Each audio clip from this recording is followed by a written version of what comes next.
Hyderabad police commissioner Kothakota Srinivas Reddy సంచలన నిర్ణయం తీసుకున్నారు. పంజాగుట్ట పోలీస్ స్టేషన్ను పూర్తిగా ప్రక్షాళన చేస్తూ డిసిషన్ తీసుకున్నారు. హోంగార్డుల నుంచి ఇన్స్పెక్టర్ల వరకు ఒకే దఫాలో 86 మందిని మార్చివేస్తూ ఉత్తర్వులు ఇచ్చారు. వీరిని సిటీ ఆర్ఎం రిజర్వ్ ప్రధాన కార్యాలయంలో రిపోర్ట్ చేయాలని ఆదేశించారు. వారి స్థానంలో నగరంలోని వివిధ పోలీస్ స్టేషన్ నుంచి కొత్తగా 82 మంది సిబ్బందిని పంజాగుట్టకు నియమించారు. అయితే పంజాగుట్ట పోలీసులపై పలు ఆరోపణలు వెల్లువెత్తుతున్నాయి. ముఖ్యంగా బోధాన్ మాజీ ఎమ్మెల్యే షకీల్ కుమార్కి సంబంధించిన కేసు వ్యవహారంతో పాటు కీలకమైన విషయాలు బయటికి పొక్కడంపై సిపి ఆగ్రహం వ్యక్తం చేశారు. మాజీ ప్రభుత్వ పెద్దలకు సమాచారాన్ని ఎప్పటికప్పుడు చెరవేస్తున్నారని ఆరోపణలపై ఈ బదిలీ వేటు వేశారు.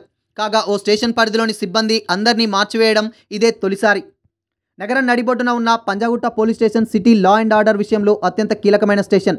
అయితే గత ఏడాది డిసెంబర్ 23న పంజాగుట్టలోని ప్రజాభవన్ వద్ద యాక్సిడెంట్ కేసులో బోధాన్ మాజీ ఎమ్మెల్యే షకీల్ కుమారుడు సాహిల్ను తప్పించేందుకు పంజాగుట్ట ఇన్స్పెక్టర్ దుర్గారావు, బోధాన్ సిఐ ప్రేమ్ కుమార్లు ప్రయత్నించారని పోలీసుల విచారణలో తేలింది. దీంతో సిఐ ప్రేమ్ కుమార్ను పోలీసులు అరెస్ట్ చేయగా దుర్గారావు పరారీలో ఉన్నారు.